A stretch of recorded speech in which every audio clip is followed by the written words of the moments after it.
Oke teman-teman, sebelum kita mendengarkan sharing dari Bapak Martin, aku mau ngejelasin sedikit nih profil tentang Pak Martin.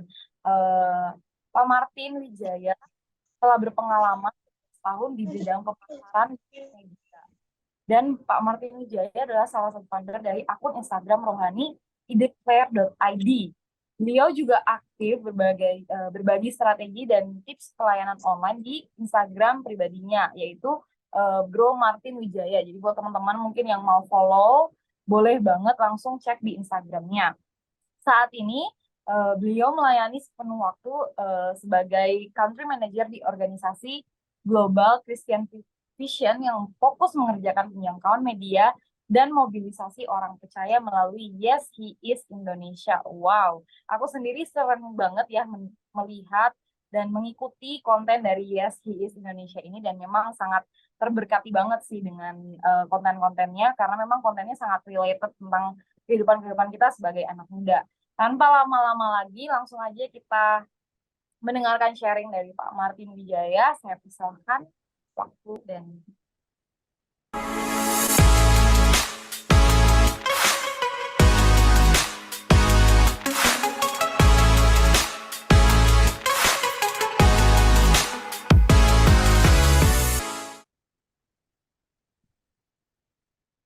Oke, terima kasih Michelle. Terima kasih teman-teman Elijah Movement dan juga Gen X ya yang sudah memberikan kesempatan hari ini saya bisa sharing. Really appreciate the opportunity ya untuk malam hari ini. Oke, tanpa berlama-lama nih karena waktunya cuma sebentar aja. Sebetulnya saya prepare materinya agak cukup banyak hari ini, jadi saya akan cepat-cepat aja ya teman-teman ya.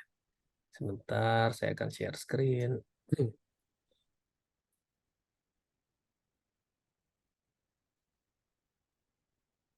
Oke, teman-teman bisa lihat layarnya? Sudah muncul? Michelle, aman ya? Oke. Nah, oke, topiknya hari ini adalah sosial media, yay or nay ya.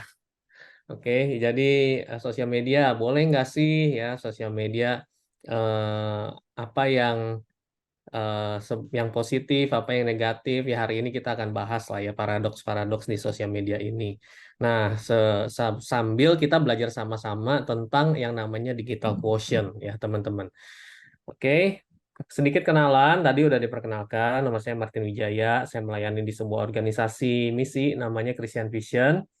Ya, pengalaman saya memang ada di bidang digital marketing ya, media dan Instagram saya di Bro Martin Wijaya. Kalau teman-teman familiar mungkin pernah dengar YSIS Indonesia, itu adalah salah satu aktivitas yang kami kerjakan di organisasi kami.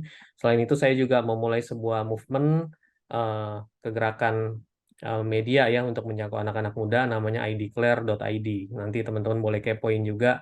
Kalau ideclare ini lebih ke topik-topik anak muda banget yang dibahas ya, bahkan beberapa mungkin topik-topik yang jarang dibahas lah ya di gereja mungkin. Oke. Nah, quiz time mungkin teman-teman bisa komen di chat ya untuk ikutan quiz. Silakan teman-teman bisa tebak ya. Ada 3 gadget di sini.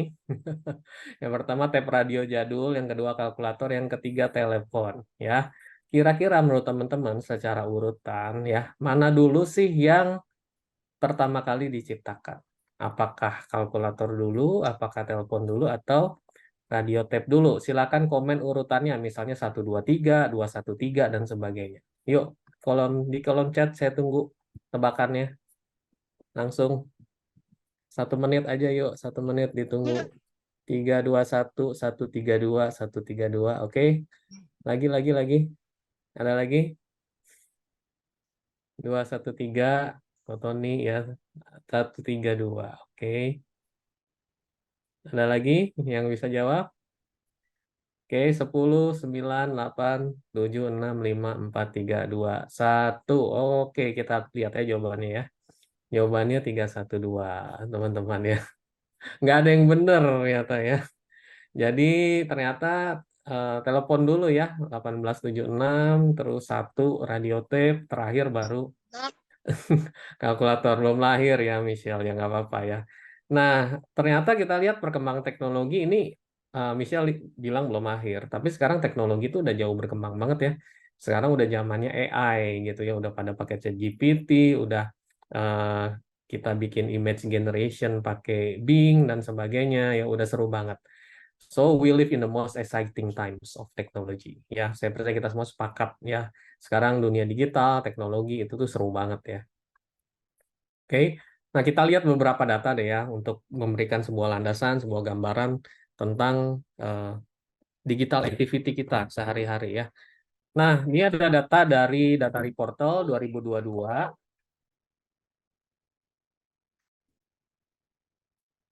Sebentar ya. Ya. Ini.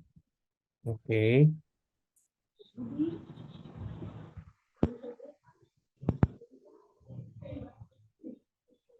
Maaf ya, ada anak saya.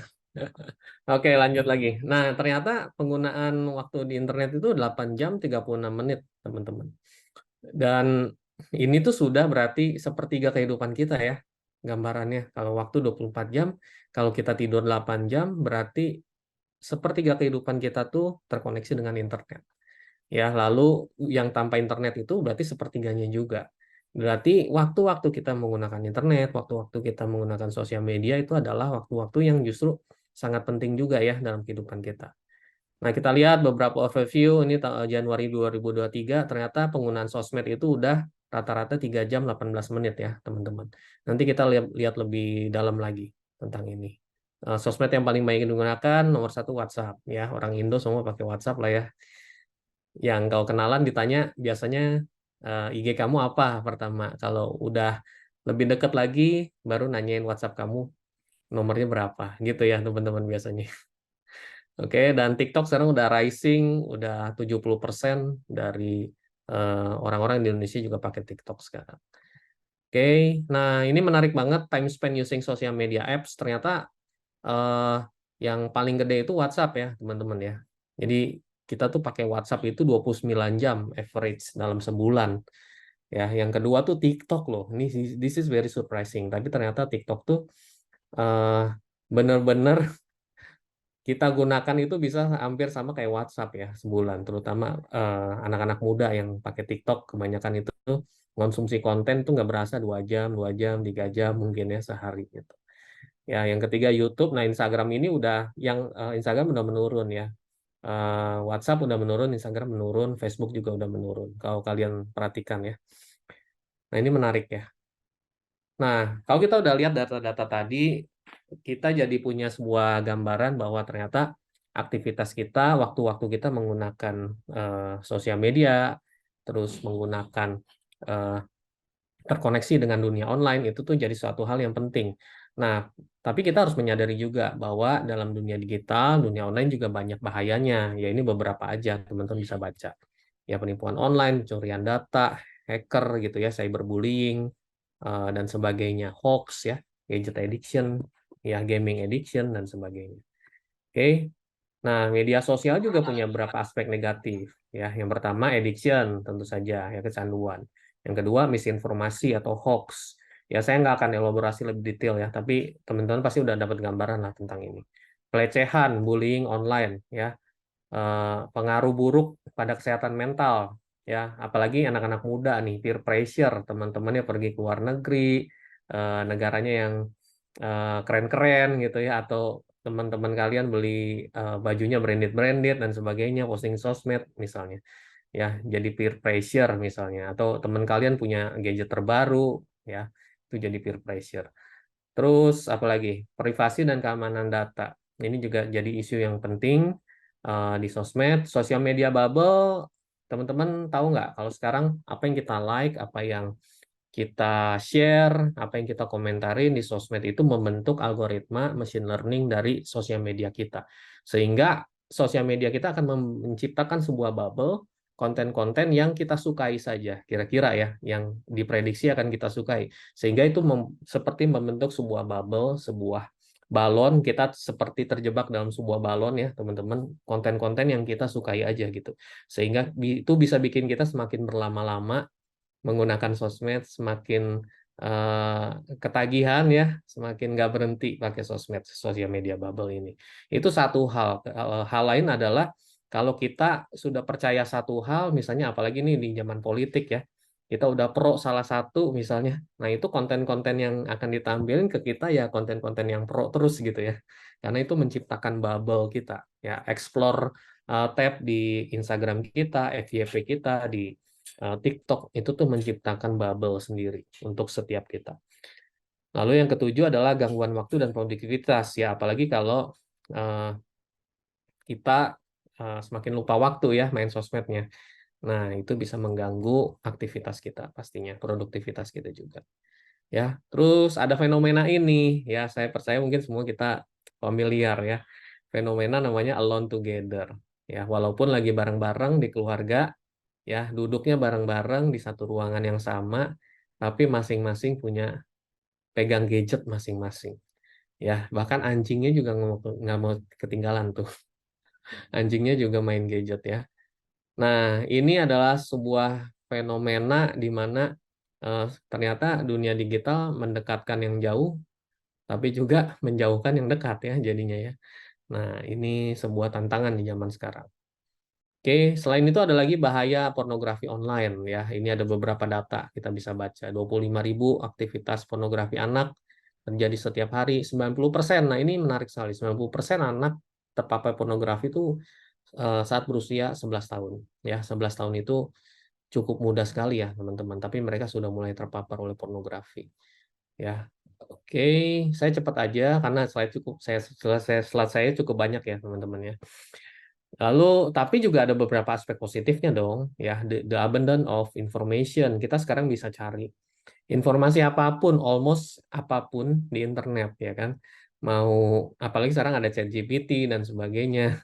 Ya, itu mempermudah sekali kita untuk dapat akses informasi. Yang kedua, connectivity. Ya, kita bisa connect sama teman-teman, sama keluarga. eh, Semakin lebih mudah dengan adanya sosial media ini. Ya, ketemu teman lama, ketemu calon pacar di sosmed dan sebagainya ya. Lalu ketiga, peluang bisnis online ya, itu semakin terbuka lebar juga. Self development, sekarang kita bisa belajar apapun di sosmed. Bahkan istilahnya YouTube itu katanya the new university katanya ya. Karena kita bisa cari di YouTube tentang apapun, mau belajar video editing, mau belajar pakai AI, mau belajar bahasa bahasa-bahasa, ada tutorialnya semua loh di sana gitu. Jadi membantu sekali untuk self development kita juga. Bukan cuma skill tapi juga knowledge ya. Sekarang kita mau akses khotbah gereja manapun juga bisa di YouTube ya. Nah, itu contoh-contoh gimana bisa membantu self development kita juga.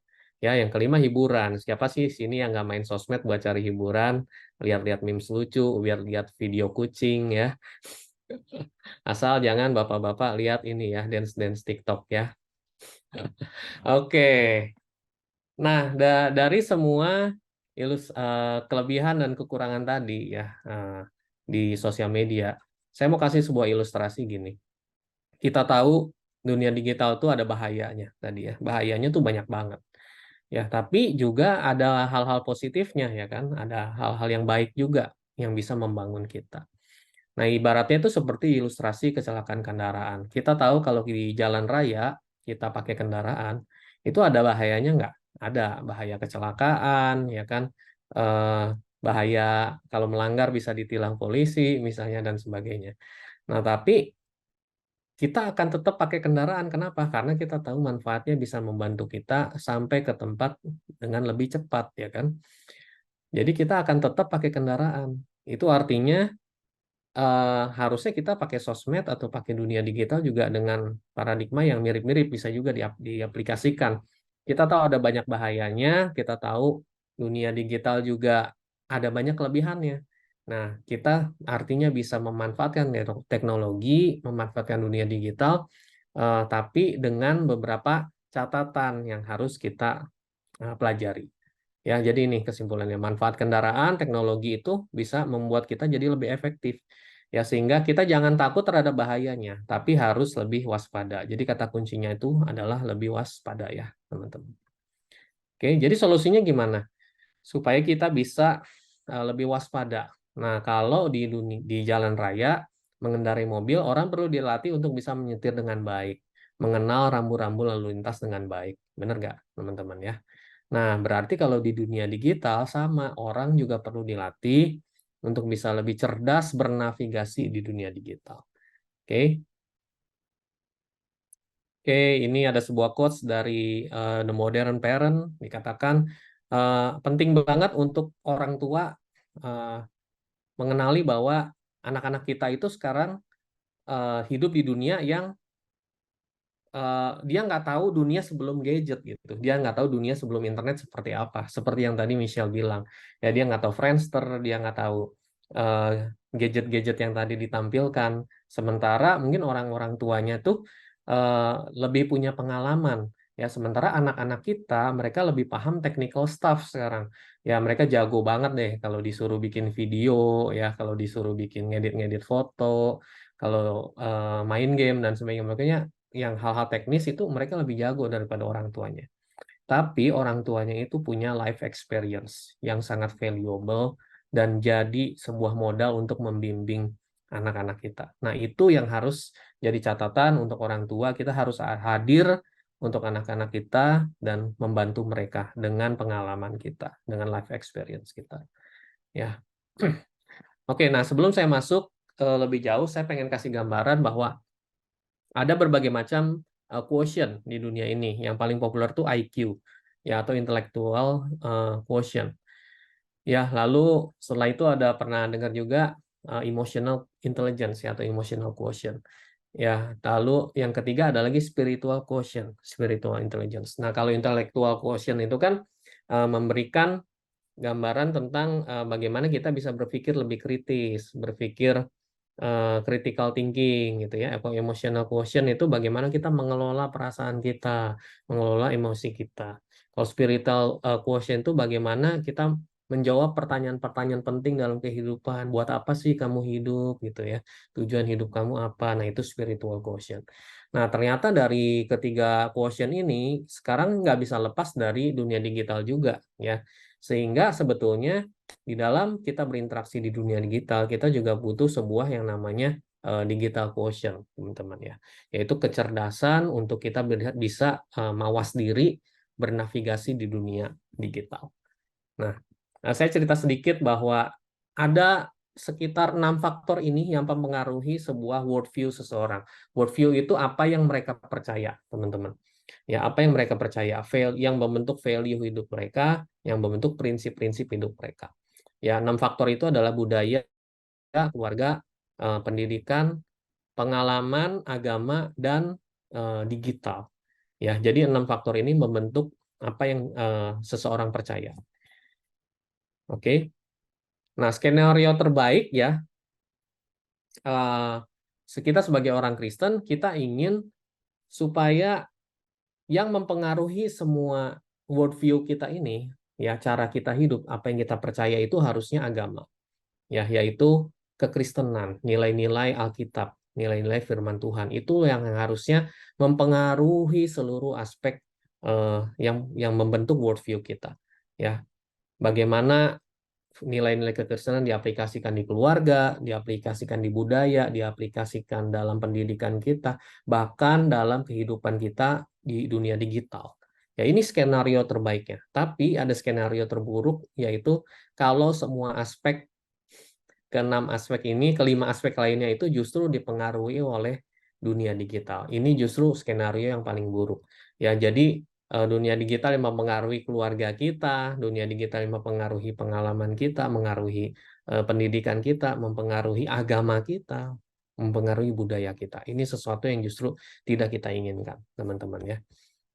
Oke, nah makanya kita butuh sebuah ini digital quotient. Tapi saya akan membahas digital quotient ini dalam rangka sudut pandang kekristenan ya, teman-teman ya. Saya nggak akan bahas terlalu dalam tentang digital quotient, tapi paling nggak teman-teman bisa mendapatkan gambarannya aja ya.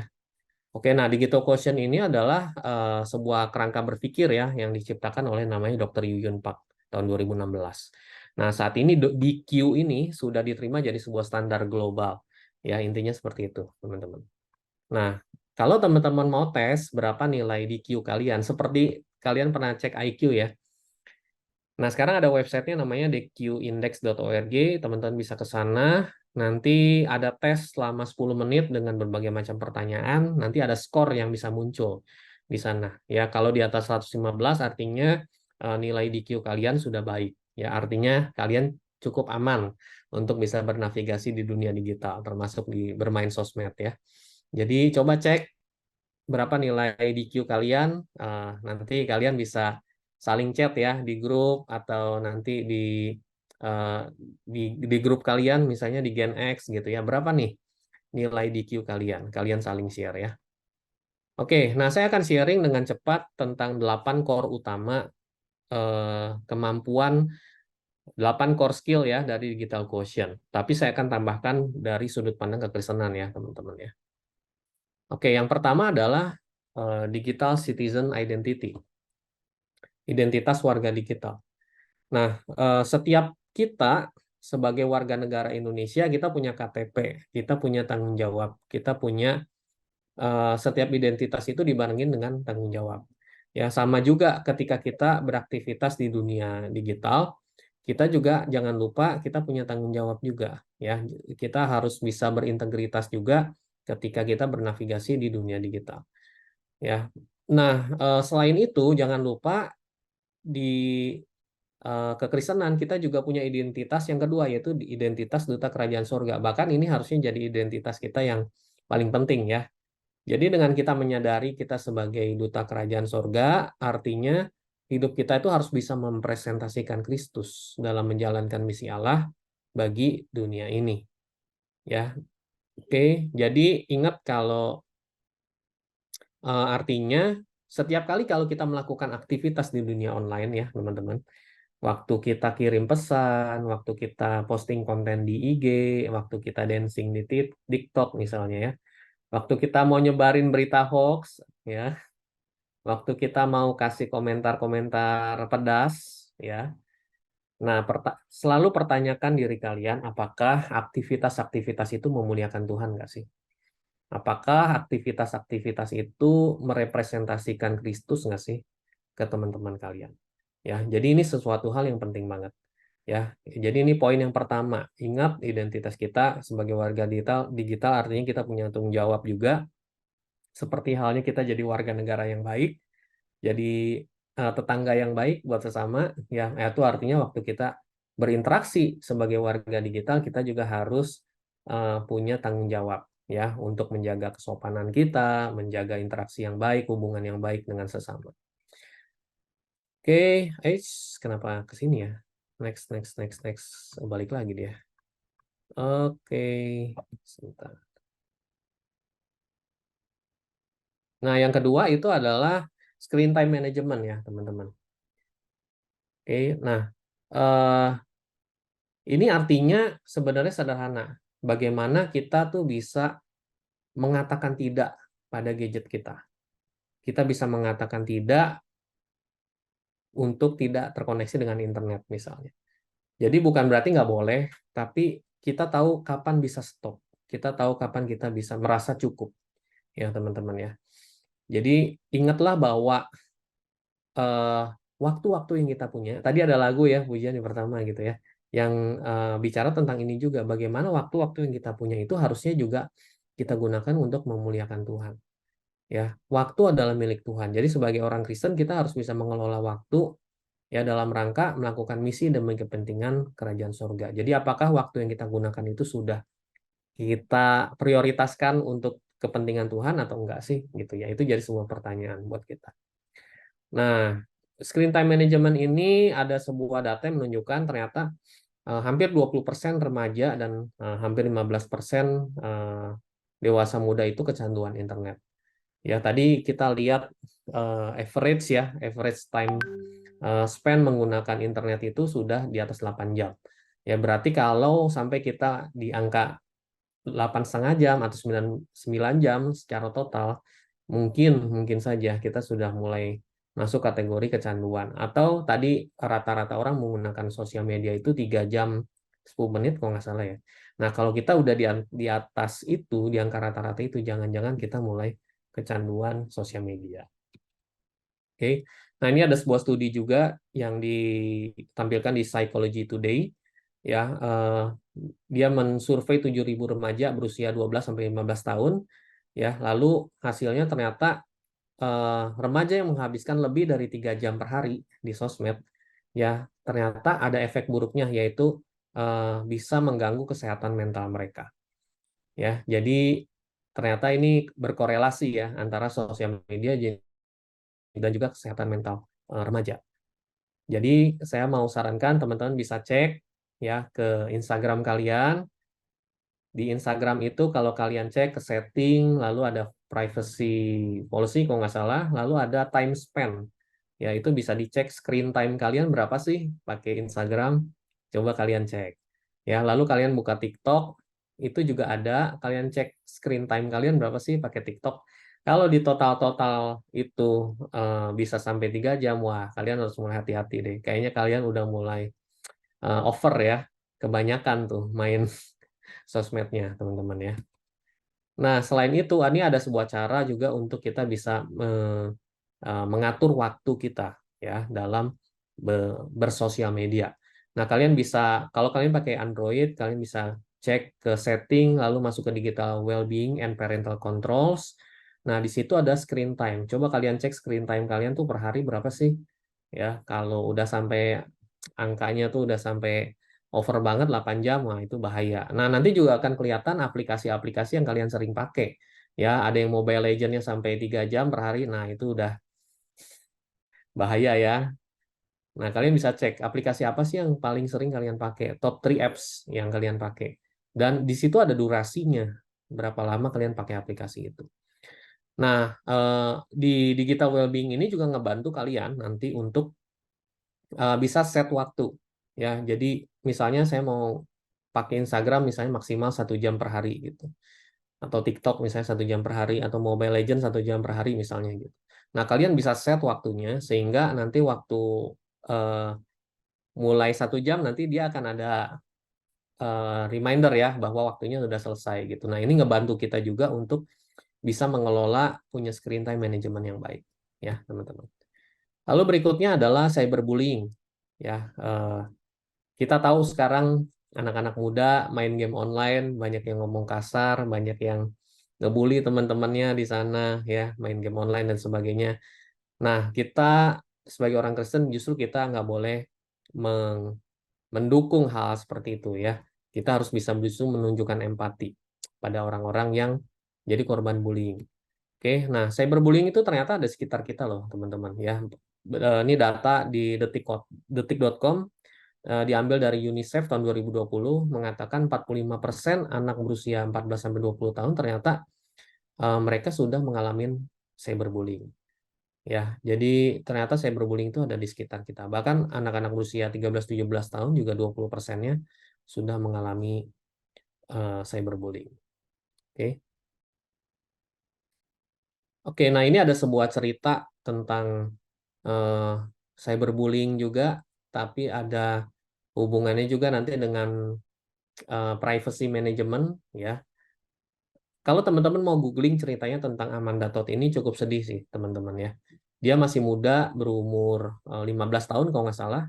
Amanda Todd ini, dia waktu itu main sering live ya di sosmed, dia sering live. Nah, tiba-tiba tuh ada salah satu orang yang jadi stalkernya dia lah gitu ya.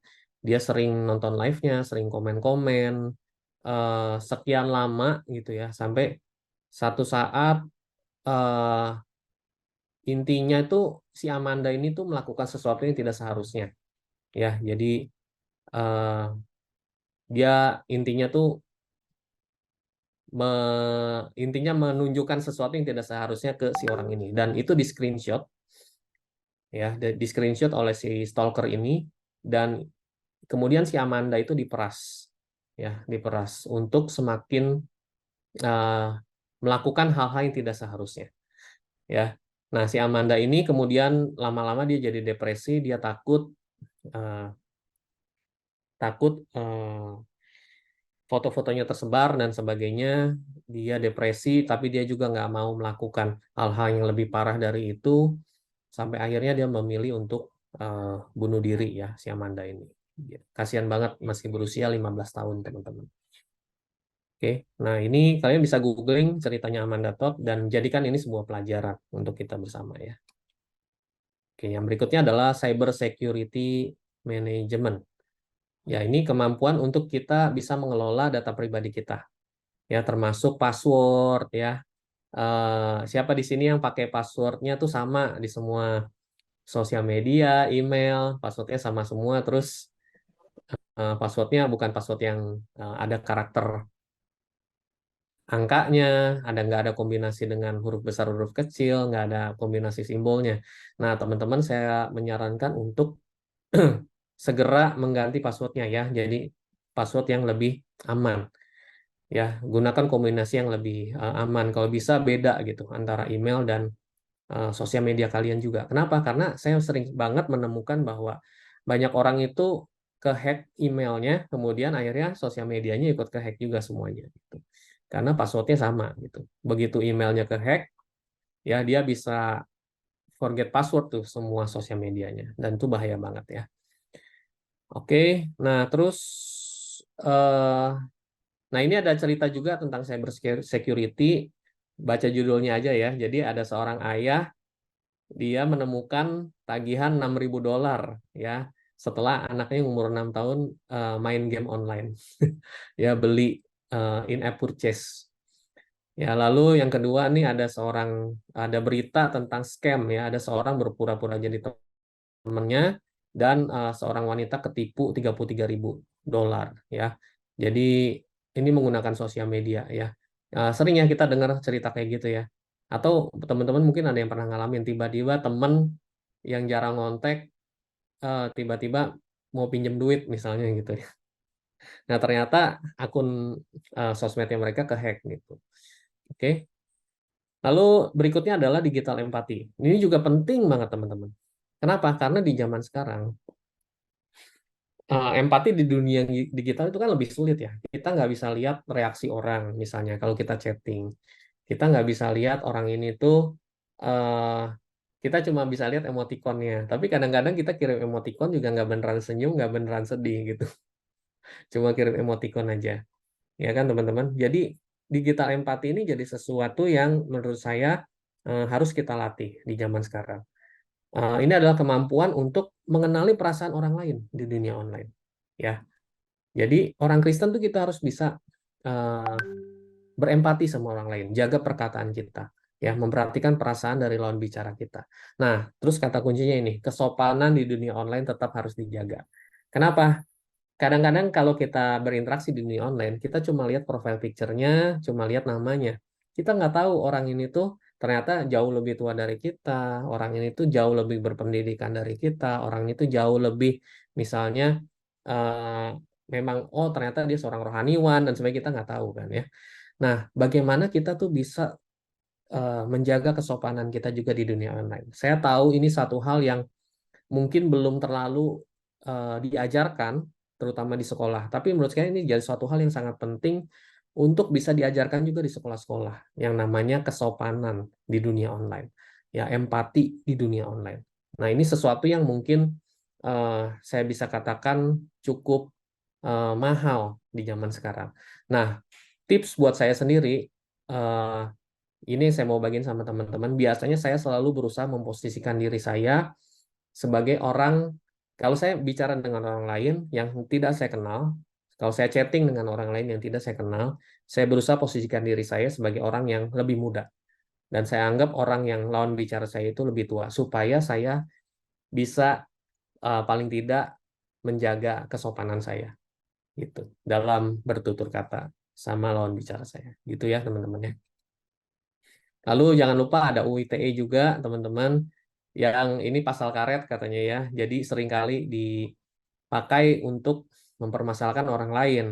Ya, apalagi dunia online itu sekarang bisa di screenshot percakapan kita bisa dijadiin barang bukti, ya kan? WhatsApp kita bisa dijadiin barang bukti dan sebagainya. Nah, kita harus hati-hati dalam berkomunikasi di dunia online. Ya, oke. Lalu poin berikutnya adalah critical thinking. Nah, ini salah satu poin yang sangat penting dari digital quotient ini, teman-teman. Bagaimana kita dilatih untuk berpikir secara kritis. Gimana kita bisa milih mana isi informasi yang benar, mana yang belum tentu benar, mana yang hoax, ya. Mana sih konten yang baik, mana sih konten yang buruk, ya. Dan kita nggak gampang percaya juga sama orang yang kita kenal secara online. Nah, ini yang namanya critical thinking. Nah, critical thinking ini saya membantu teman-teman dengan 5 pertanyaan penting ini, yang namanya think, ya. Think before you post something. Think before you comment. Think before you share something. Oke. Nah, think itu yang pertama dibagi jadi is it true? Ya, kita harus cek dulu informasi yang kita dapatkan di sosmed, di grup WhatsApp, ya, apalagi di grup keluarga, ya, itu beneran nggak sih? Kita cek dulu kebenarannya. Ya, jangan buru-buru bagiin informasi itu ke grup yang lain. Ya, kita cek dulu beneran nggak? Kita googling dulu. Apakah ada sumber dari website-website yang ternama yang memberitakan itu. Kalau belum ada, please tahan diri kalian, jangan ikut menyebarkan berita tersebut dulu. Kalau nggak, mungkin nanti kalian jadi bagian dari orang-orang yang menyebarkan hoax, karena belum tentu benar ya, teman-teman ya. Lebih baik kita cek dulu, pastikan ada beberapa sumber website-website yang terpercaya yang memang sudah menulis tentang artikel tersebut. Oke, jadi kita cek dulu, is it true? Ya, yang kedua, is it helpful? Nah, kita harus bertanya sama diri kita, apakah konten ini bisa bermanfaat untuk menolong orang lain atau enggak ya? Gitu. Mungkin kita bagiin sebuah tips, kita bagiin sebuah berita, ya. Yang ketiga, kita tanya sama diri kita, is it inspiring? Apakah konten-konten ini bisa menginspirasi orang lain untuk jadi lebih baik atau enggak ya? Atau bisa menginspirasi orang lain untuk semakin kenal Tuhan enggak ya? Gitu. Lalu yang keempat, is it necessary? Ya, enggak semua konten itu pantas untuk diposting. Nggak semua orang perlu tahu apa yang kita posting. Ingat, follower kita itu juga misalnya ada dosen kita, ya, follower kita ada bos kita, ya, follower kita ada orang tua kita. Apakah mereka semua perlu tahu keluh kesah kita di sosial media? Ya, apakah mereka semua perlu tahu masalah hubungan kita di sosial media misalnya, ya, nggak semua perlu diumbar di sosmed. Jadi perlu kita tanyakan, is it necessary? Ya, apakah ini perlu dan pantas dipublikasikan ke semua orang yang memfollow saya? Ya, ingat siapa follower kalian tadi. Juga ada orang-orang yang mungkin nggak perlu tahu masalah kalian misalnya gitu. Lalu yang terakhir, is it kind? Kind ini bicara tentang moral. Apakah konten kita ini bisa secara moral diterima oleh orang lain? Ya, apakah konten ini tuh nunjukin empati sama orang lain? Ya, apakah orang akan berpikir hal-hal negatif tentang kita nggak gara-gara konten ini? Nah, ini adalah pertanyaan yang penting juga. Is it kind? Ya, kalau konten kalian ini bisa berpikir orang nanti jadi berpikir negatif, mungkin kalian perlu mikir ulang sih, ya, untuk posting konten ini. Gitu. Nah, ini adalah panduan yang sangat penting buat kita, ya, sebelum kita posting sesuatu, sebelum kita komen, sebelum kita bagiin sebuah konten di sosmed. Oke. Lalu yang ketujuh adalah digital footprint, teman-teman, ya. Nah, ini adalah kemampuan untuk memahami bagaimana jejak digital bekerja dan apa dampaknya untuk kehidupan kita, serta bagaimana cara mengelola jejak digital dengan bertanggung jawab. Ya, nah, jejak ini kata kunci pentingnya. Jejak digital kita tuh harus bisa memuliakan Tuhan, ya, bukan justru menjadi batu sandungan di dunia online. Oke, baru-baru ini ada sebuah kasus konser Coldplay, teman-teman, ya, yang ada seorang katanya merugikan sampai 15 miliar katanya. Lalu semua orang pada liatin di Instagramnya dia, kepoin Instagramnya dia, dan sayangnya di situ tertulis ayat Alkitab, ya, di bio profilnya dia. Jadi, nah, ini sebuah contoh bagaimana jejak digital justru akhirnya bukan memuliakan Tuhan, justru jadi batu sandungan. Ya, kita nggak pengen seperti itu, teman-teman ya. Oke, nah, ini ada Saya sebuah juga, film, kita tonton saya bersama-sama. juga bisa masak, Bu. Oh Saya ya, bisa masak rendang. rendang. Pasti di sana orang pada suka rendang, asal jangan terlalu pedas ya. Iya. Baik, Tina. Apakah ada pertanyaan lain tentang exchange program ini? Atau tentang Amerika dan kehidupan dengan host family di sana? Semuanya sudah jelas, Bu. Terima kasih. Kami sangat senang Tina sudah datang di interview terakhir ini. Kami sangat terkesan ya. Kami harap Tina bisa mengikuti exchange program ke Amerika tahun depan. Terima kasih banyak Ibu. Amerika, ya ampun. Sebagai langkah final, Ibu Santi akan melakukan checking referensi dan background Tina. Baik. Biasanya kalau tidak ada masalah, semuanya lancar, dalam 1 atau 2 minggu ke depan, kami akan mengirimkan surat konfirmasi. Bagaimana? Baik Ibu, terima kasih. Terima kasih banyak Bu.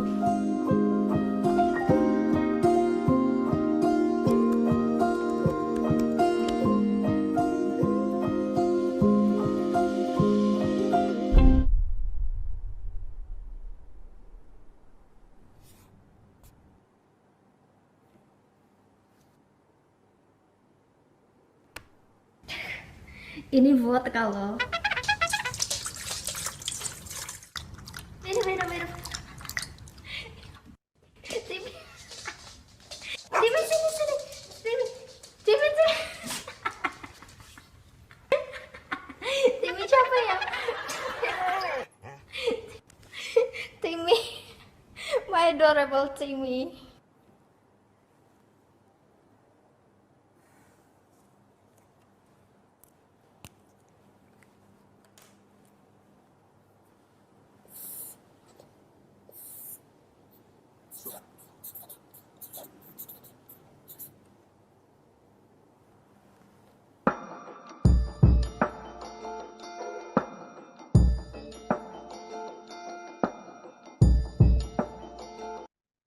Oke, ya mudah-mudahan film pendek tadi memberikan gambaran ya, gimana jejak digital itu justru bisa merugikan kita.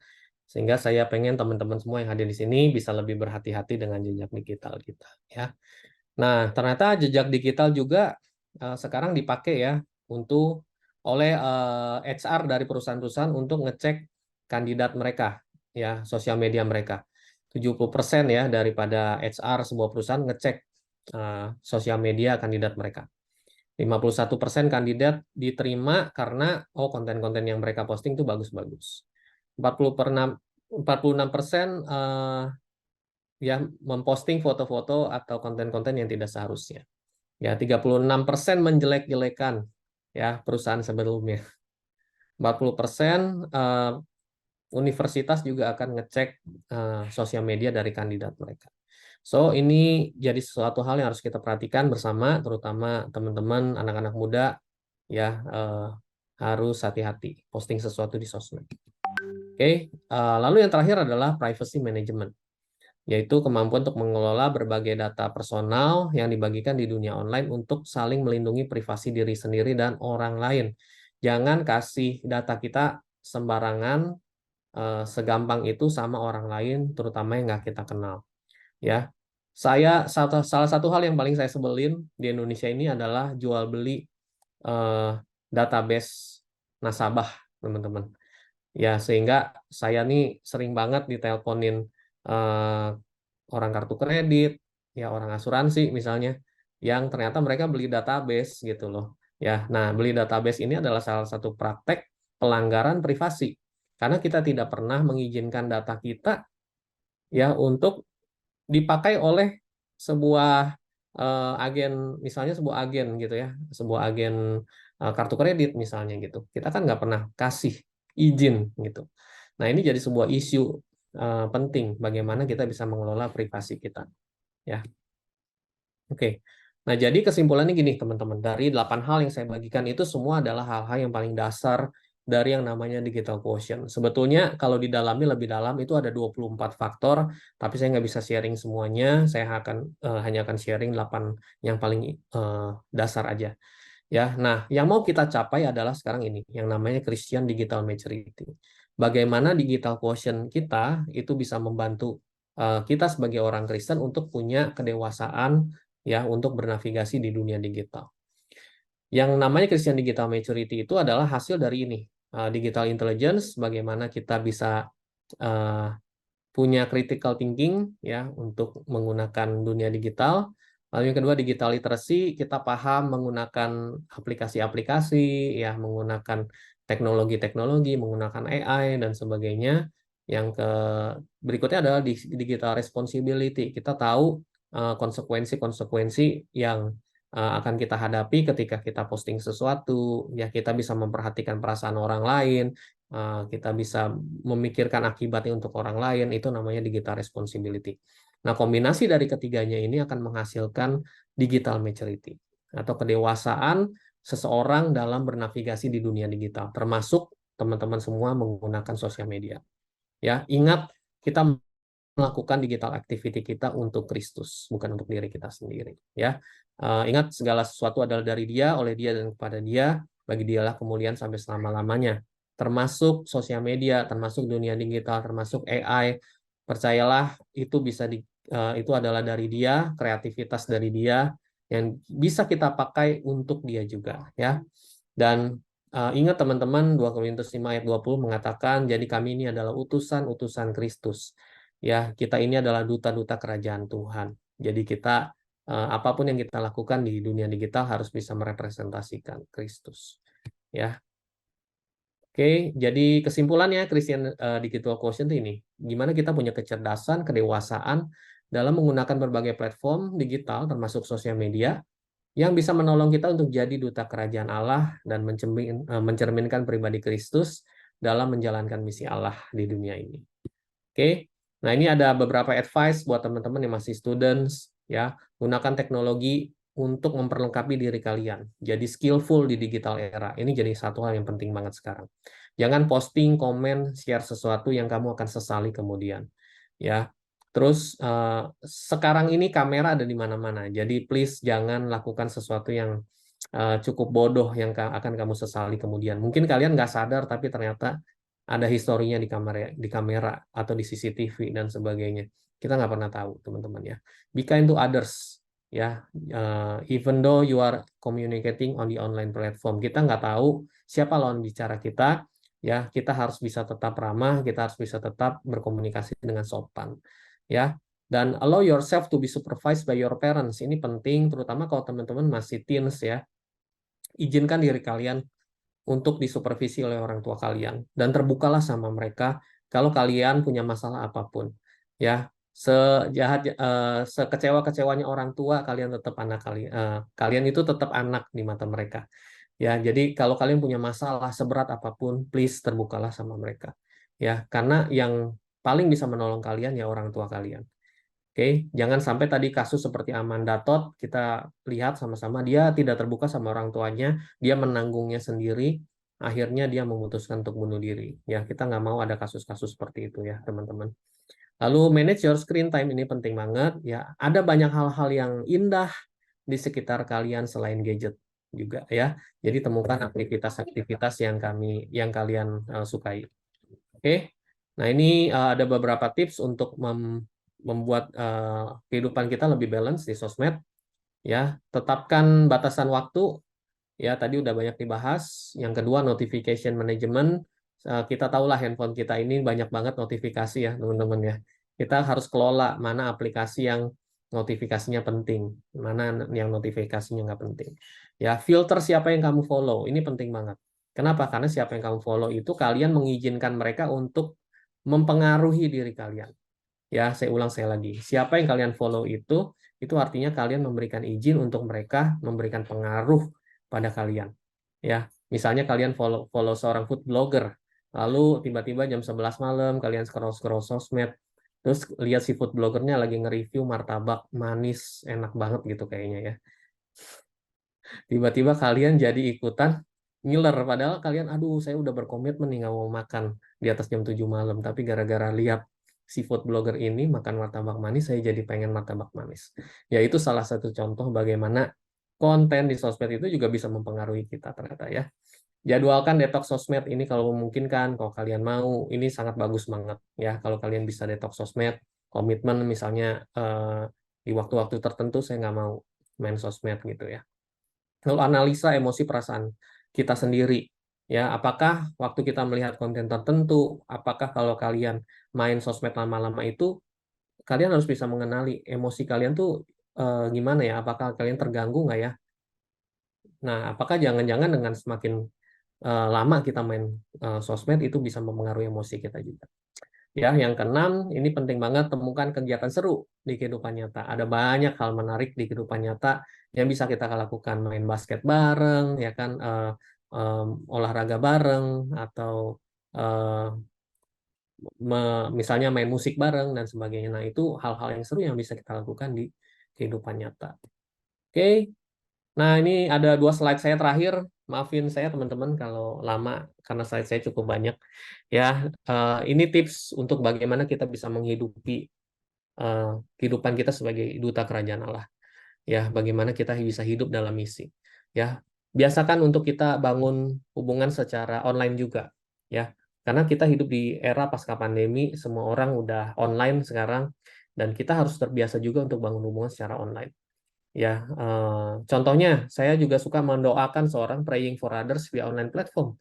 Ya, saya suka berdoa via voice chat kalau ada yang ulang tahun, saya video call mereka atau kirim DM Instagram. Itu jadi soal yang sangat normal sekarang. Ya, showing empathy untuk teman-teman kita. Tunjukin bahwa kita tuh peduli sama teman-teman kita lewat sosmed. Kalau ada yang lagi galau, ya statusnya dan sebagainya, yuk tunjukin empati sama mereka. Tunjukin kita peduli sama mereka. Oke, be available for others. Kita harus nunjukin bahwa kita ini hadir, kita ini mau melayani, kita ini mau dengerin mereka, kita ini mau doain mereka lewat sosial media. Ya, kalian bisa posting Instastory sederhana, apa yang bisa gue doain buat kalian, question gitu ya. Nah, itu satu hal yang kita menunjukkan kita tuh bisa hadir buat orang lain di sosmed. Oke, declare the truth ya. Sekarang ini ada banyak narasi di luar sana, ada banyak influencer-influencer di sana yang memberitakan hal-hal yang nggak benar, tidak sesuai dengan kebenaran firman Tuhan. Makanya kita harus tetap berani bersuara menyatakan kebenaran firman Tuhan di sosmed, ya. Dan share your testimony online. Belajar untuk bersaksi ya lewat media sosial, lewat chat platform, dan terakhir share the gospel through online conversation. Mulai bagikan pesan Injil, mulai perkenalkan Tuhan ya lewat conversation online kalian. Nah, anak-anak muda itu harusnya bisa lebih fasih di area ini daripada generasi-generasi yang lebih tua dari kalian. Oke, itu aja dari saya. Pesan terakhir dari saya adalah availability is a super ability. Ya, availability is a super ability. Hari-hari ini kasih menjadi dingin, teman-teman. Mungkin hal-hal sederhana yang kita bisa lakukan seperti bertanya, apa yang bisa gue doain buat lu? Lu lagi khawatir apa sih sekarang gitu ya? Itu jadi satu hal yang nunjukin anak-anak muda Kristen itu berbeda. Anak-anak muda Kristen itu peduli. Anak-anak muda Kristen itu mau hadir untuk teman-temannya. Itu adalah sebuah nilai pembeda. Kehadiran kita untuk menyatakan kasih Tuhan, untuk menyatakan kebenaran Tuhan. Itu jadi sebuah hal yang membedakan kita. Ya, dan jadi sebuah peluang untuk kita jadi seorang duta kerajaan Allah bagi eh, teman-teman kita. Itu aja dari saya. Kembalikan lagi sama Michelle. Thank you. Wow, keren banget sih sharingnya pada malam hari ini. Coba teman-teman yang merasa terberkati pada sharing hari ini bisa berikan reactionnya.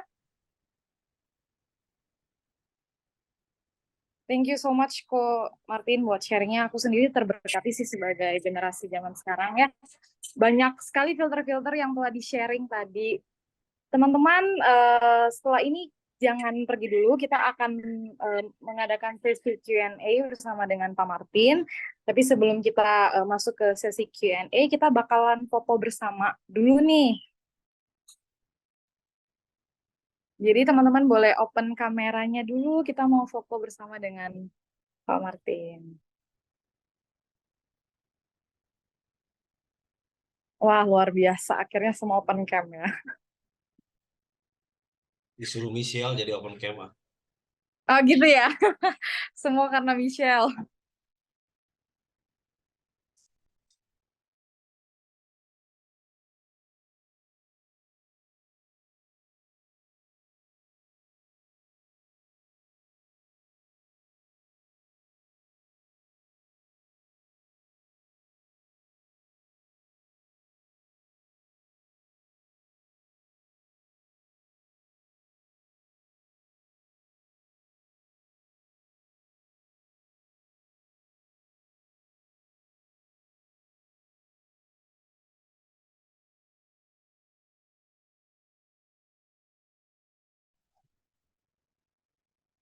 Om Chandra Siapa itu nih yang foto besar nih? ya? Om Chandra, anak yang besar itu Om Chandra. Oh, udah besar ya, Tony anak. Oh, Tony anak Om Chandra, Bro Martin. Ternyata udah besar, Tony. Hmm. Wow. Oke, kalau gitu kita langsung foto bersama aja. Boleh di-lead sama Ko Katmil. Oh, oke. Oke, teman-teman udah open cam semua ya? Siap. 1, 2, 3. Sekali lagi. Mungkin 1, 2, 3. Oke, sudah? Siap. Oke, sekarang sebelum kita masuk ke sesi Q&A, aku ada beberapa pengumuman buat teman-teman. Eh,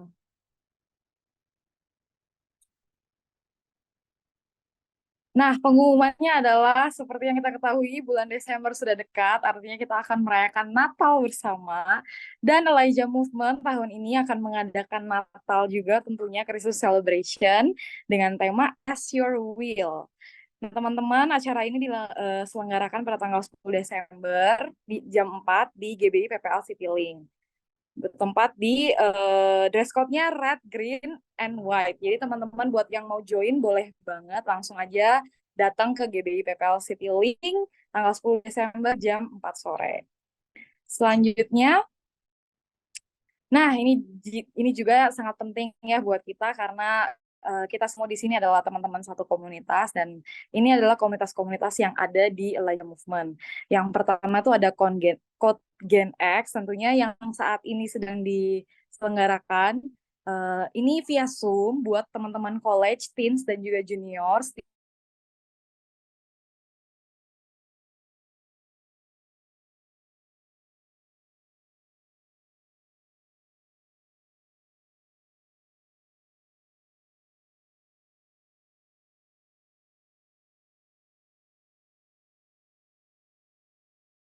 Nge-lag Kamil. Iya, kayaknya Michelle yang nge-freeze.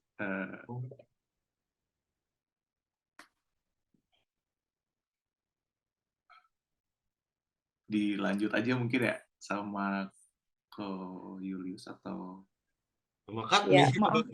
saya. Michelle kemana? Oke. Ya, tadi jaringannya lemot. Nah, terakhir tuh ada Code Everlasting Love Community. Ini buat teman-teman yang sudah punya istri dan punya suami, boleh banget setiap hari Rabu. Dan untuk info lebih lanjutnya boleh menghubungi nomor-nomor yang ada di layar ya. Ada Adrian, ada Kobudi, dan juga Ko Teddy. Selanjutnya, nah, untuk tetap stay connected with Elijah Movement, teman-teman bisa follow Instagram yang ada di layar. Ada Elijah Movement, Dia GT Bandung, ILC Bandung, dan juga ManX Bandung. Jangan lupa juga buat subscribe Elijah Movement TV di YouTube. Nah, itu aja pengumuman kita untuk malam hari ini. Sekarang kita akan lanjut nih ke sesi Q&A. Buat teman-teman yang mau bertanya, boleh banget. Langsung aja raise hand, atau kalau misalkan nggak bisa raise hand, boleh chat di kolom chat atau personal ke saya juga boleh banget. Kita akan dengar pertanyaan-pertanyaannya dan akan langsung dijawab oleh Pak Martin. Sebelum teman-teman lain yang tanya, mungkin aku duluan mau bertanya nih Pak. Boleh ya? Nah, kalau di zaman sosmed sekarang ya, kalau aku pribadi sebagai anak zaman sekarang mungkin ya dibilang orang, kita kan memang deket banget sama sosial media. Sosial media itu kayak kehidupan kita sehari-hari gitu.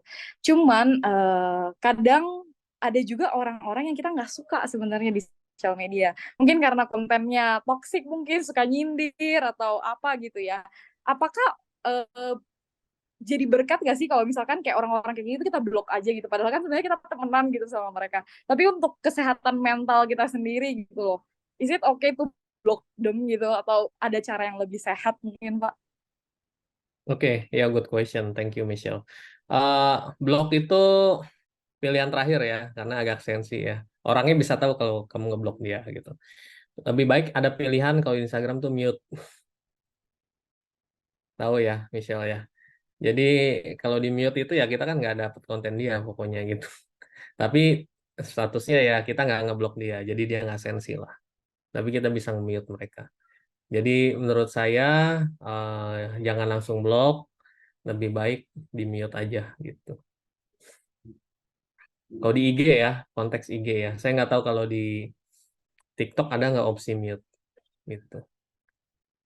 Oh, bener juga ya. Ada opsi mute story ya, Pak, kalau nggak salah ya. Betul, betul, betul. Bisa di Nah, mute. nice option sih. Nah, mungkin teman-teman yang lain ada lagi nih yang mau bertanya. Kok YBI biasanya banyak pertanyaan nih. Enggak, malu sama Michelle. Nah, kok tadi Ya, boleh dong. Nih kalau saya kan konteksnya Kak Martin, Kak Martin. Saya kan konteksnya Halo, itu Ko udah Teddy. udah punya halo, udah punya anak. Jadi kalau ngelihat perkembangan ke depannya, kan kayaknya yang tadi Michelle bilang, sosmed kayaknya udah nggak bisa lepas dari bagian kehidupan anak-anak ke depan kan gitu ya.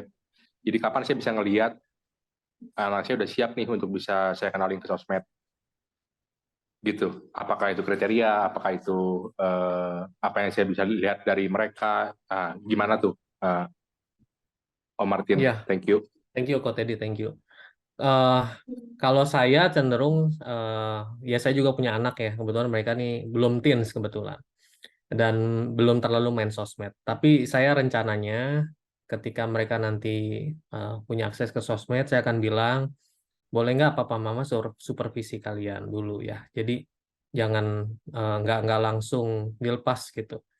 Eh, Selama beberapa lama mungkin ya, mungkin sampai nanti kalau dia udah cukup, kita ngerasa dia udah ngerti sosmed itu seperti apa, konsekuensinya apa, bahwa sosmed itu ada bahayanya apa, sampai kita bisa membekali dia, memperlengkapi dia, dan kita yakin anaknya udah ngerti, baru oke, kalau gitu eh, papa mama bisa lepasin kamu nih, kamu bisa punya sosmed sendiri, oke, kamu bisa punya password sendiri dan sebagainya gitu ya. Tapi hal yang penting sebetulnya bukan di sosmednya. Bagaimana kita membangun hubungan dengan anak untuk mereka bisa terus mau percaya sama kita, mau terbuka dengan kita. Jadi kalau ada masalah apapun mereka mau cerita sama kita. Menurut saya itu hal yang paling esensi sih, Ko Teddy. Karena eh, digital sosmed itu kan cuma lifestyle mereka lah ya. Tapi kalau ada apa-apa, ini loh yang penting kan kalau mereka ada apa-apa, apakah mereka mau cerita sama kita? Itu sih pertanyaan besarnya sih, Ko Teddy. Jadi bagaimana kita bisa membangun trust itu sih, justru sebelum mereka main sosmed kalau bisa. Gitu. Dan membekali mereka, kasih value, kasih tahu bahayanya apa, konsekuensinya apa, sehingga mereka punya awareness itu tadi ya. Bagaimana digital quotient-nya bisa dibangun bahkan sejak dini. Gitu sih, Ko Teddy. Thank you. thank you Kotet buat pertanyaannya sangat baik nih buat orang tua yang ada di tempat ini. Mungkin ada lagi teman-teman yang mau bertanya, boleh langsung raise hand ya. Atau chat di kolom komentar juga.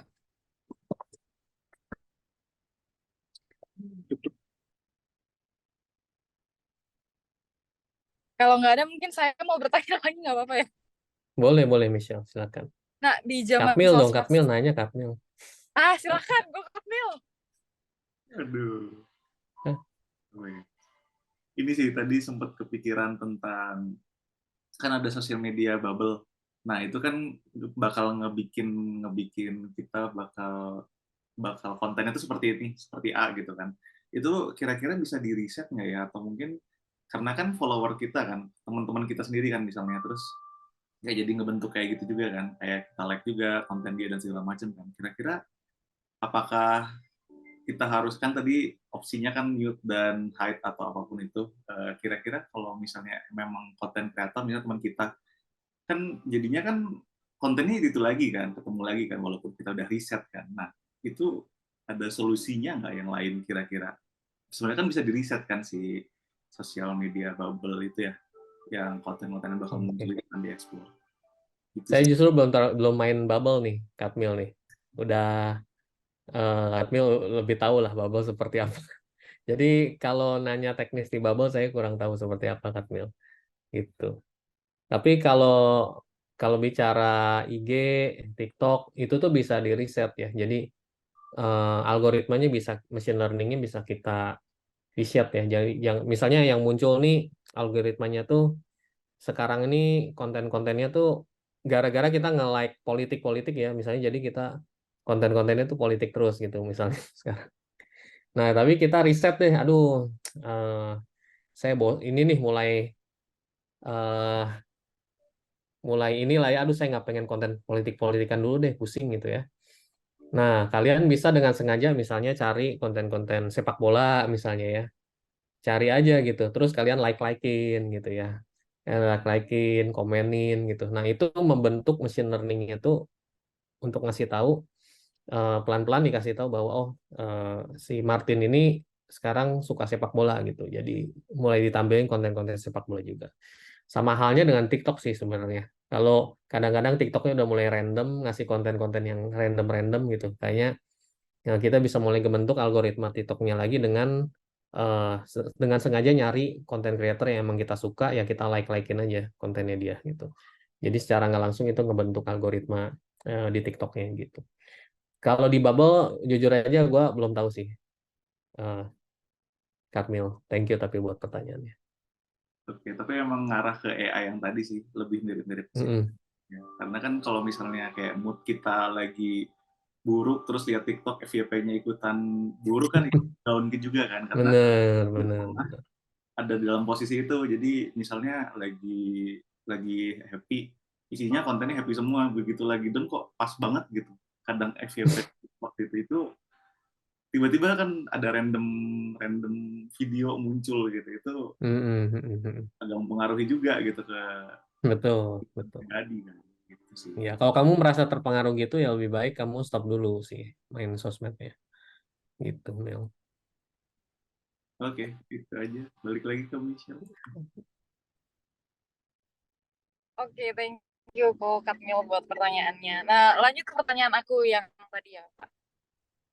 Seperti yang seperti udah di-share ya tentang sosial media itu juga banyak sekali dampak-dampak negatifnya yang mungkin ya memang kurang baik lah buat kita dan sebagainya. Cuman apa sih rambu-rambu yang jelas yang bisa kita jadikan patokan ketika kita mungkin secara nggak sadar, oh ini tuh udah berbahaya nih, oh ini tuh udah harus kita detox sosmed mungkin.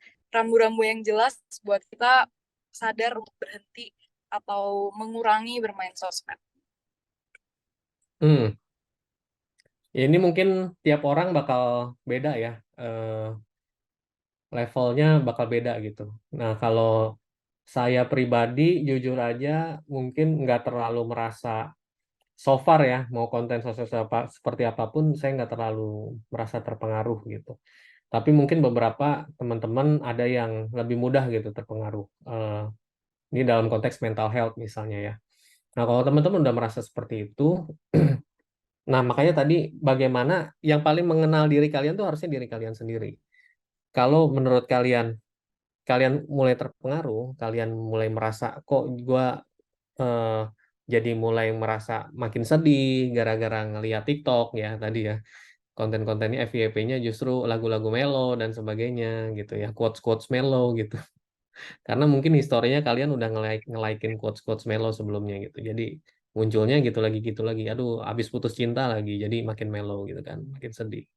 Nah, kalau kalian udah merasa seperti itu, ya udah, kalian harus memutuskan sendiri untuk sebaiknya ya kalian detox gitu. Berapa lama? Ini pun nggak ada patokannya sih sebetulnya, Michelle. Tapi sampai kalian merasa untuk ya udah gue bisa lebih netral, gue bisa lebih mengelola diri saya sendiri, mengelola perasaan saya, baru kalian main sosmed lagi sebaiknya gitu. Jadi ini patokan nggak bisa patokan buat semua orang sih, Michelle, menurut saya gitu. Jadi kalian harus punya self awareness dan self awareness itu harus dibangun dengan kalian bisa mengenali diri kalian sendiri. Kalian bisa mengenali batas-batas kalian sendiri. Karena ini bukan standar buat semua orang gitu sih, Michelle. Oke, thank you banget Pak Martin.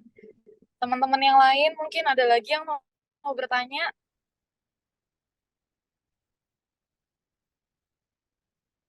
Ada lagi? Kalau tidak ada, mungkin kita mau dengar closing statement dari Pak Martin untuk acara pada malam hari ini. Iya, closing statement saya sih simple aja bahwa dunia sosmed itu banyak banget opportunity-nya, dunia online banyak opportunity-nya. Ayo kita jadi orang-orang yang bisa keep up ya dengan teknologi, bisa memanfaatkan itu, bisa belajar menggunakannya sebaik mungkin karena manfaatnya banyak banget. Ya, tapi juga kita harus jadi orang yang waspada dengan bahayanya, mengenali rambu-rambunya tadi. Dan juga selain mengenai rambu-rambunya, ya kita mengenali diri kita sendiri juga. Ya, sejauh mana sosial media itu bisa mempengaruhi kehidupan kita. Kalau kita ngerasa, aduh kok kita bisa refleksi sih, makanya kita harus punya waktu-waktu untuk merefleksi diri. Ya, kalau kita nggak punya waktu untuk merefleksi diri itu, ya kita nggak akan ngerasa, aduh kok ternyata gua nge-follow food blogger tuh bisa mempengaruhi kehidupan gua ya. Ini cerita pribadi misalnya gitu ya. Yang nge-follow food blogger terus jadi mempengaruhi kehidupan gua juga supaya ternyata makin penasaran untuk nyobain kuliner-kuliner baru misalnya gitu. Nah itu buat kalian sehat nggak misalnya? Aduh kalau bikin kalian justru lebih konsumtif, eh, lebih menurut kalian gaya hidupnya jadi nggak baik, ya kenapa kalian nggak unfollow aja dulu gitu ya food blogger ya misalnya. It's okay juga gitu. Jadi kita harus punya self awareness juga untuk mengenali diri kita sendiri ya. Dan harus punya waktu untuk refleksi. Makanya eh, waktu-waktu kita untuk saat teduh itu juga satu-satu hal yang sangat baik, sangat penting untuk kita punya waktu-waktu refleksi ya dalam kehidupan. Eh, Termasuk bersosial media menggunakan teknologi digital. Dan yang terakhir, eh, jangan lupa teknologi sosial media itu adalah ladang misi, teman-teman. Sosial media adalah ladang misi. Follower-follower kita itu adalah orang-orang yang Tuhan percayakan mungkin untuk punya kesempatan mendengar kesaksian kita, mendengar perhatian kita, melihat kasih kita lewat doa yang kita ucapkan misalnya kepada mereka, lewat perhatian yang kita tunjukkan sama mereka. Jadi eh, kali kita semua adalah duta Kristus ya. Jadi pastikan diri kita bisa menggunakan sosial media untuk bermisi juga. Itu aja dari saya. Thank you teman-teman buat kesempatannya. Yeay, boleh kasih reactionnya dong teman-teman. Buat Pak Martin yang hari ini sudah memberkati kita dengan sharing yang sangat luar biasa. Aku juga jadi belajar banyak banget sih, apalagi di era yang benar-benar kehidupan aku penuh dengan sosial media gitu. Banyak filter-filter baru, banyak pengetahuan-pengetahuan baru yang di-sharing. Dan terutama sebagai misi kita ya, kita sebagai duta kerajaan Allah, menggunakan media yang ada saat ini untuk benar-benar menjadi berkat buat orang lain. Terima kasih banyak Pak Martin. Kita akan mengakhiri acara kita pada malam hari ini. Untuk itu saya ingin Pak Ko Julius Wijaya untuk menutup kita dalam doa. Oke, sekali lagi thank you Om Martin atas berkat yang baikkan buat kita dan pastilah ya menjadi bekal yang baik sekali buat Gen X. Yuk mari teman-teman kita berdoa. Tuhan terima kasih ya Bapak kalau malam hari ini kami bisa sama-sama belajar mengenai media sosial, bagaimana kami mendapat pengetahuan meskipun ada dalam dunia sosial media yang sudah begitu hebatnya, tapi biar kami belajar bijak menggunakan sosial media, bukan kami anti, tapi kami bisa tetap memanfaatkan teknologi dan sosial media ini, digital platform ini semuanya Tuhan, untuk menjadi duta, menjadi alat bagi kerajaan Tuhan, untuk kami dipakai untuk menyalurkan firman Tuhan bagi teman-teman kami, bagi saudara kami, bagi keluarga kami, dan dimanapun kami berada, kami punya platform ya Tuhan, kami bisa pakai semuanya itu untuk memuliakan nama Tuhan. Ajar kami terus ya Tuhan, Tuhan yang kawal kami terus, Roh Kudus membimbing kami terus ya Tuhan, untuk kami bisa mengerti bagaimana memanfaatkan sosial media digital platform ini ya Bapak. Berkati juga Ko Martin ya Tuhan dengan segala kapasitasnya, Kau tambahkan, Kau percayakan yang lebih banyak lagi, yang lebih besar lagi ya Tuhan, dengan segala hikmat daripada Tuhan menjadi berkat dimanapun dia berada, dimanapun dia bisa menjangkau ya Tuhan, dengan segala yang Tuhan sudah percayakan, kami yakin dan percaya Tuhan akan tambahkan visi ke depan ya Tuhan, untuk semakin berdampak bagi anak muda, bagi generasi dimanapun Tuhan percayakan panggilannya buat dia Bapak. Terima kasih ya Tuhan, dan akhirnya kami tutup semuanya ini, kami bersyukur semuanya untuk kemuliaan nama Tuhan. Di dalam nama Tuhan Yesus kami semua berdoa dan mengucap syukur. Amin. Terima kasih buat Pak Martin dan juga teman-teman semuanya. Sampai ketemu di acara selanjutnya. Tuhan Yesus memberkati. Thank you, thank you. Thank you, Thank Omar. you, thank you semuanya. Iya, Yes, Bang jadi Martin. Michelle. Thank you kok tadi pertanyaannya yang berat. Oh gitu. Emangnya tidak belum gitu. Siap, siap. Galak ya. Siap, siap, siap, siap. Oke, saya izin pamit. Thank Siap, you thank you, semua. bro. Thank you. Bye. Thank you, thank you. Terima kasih semua.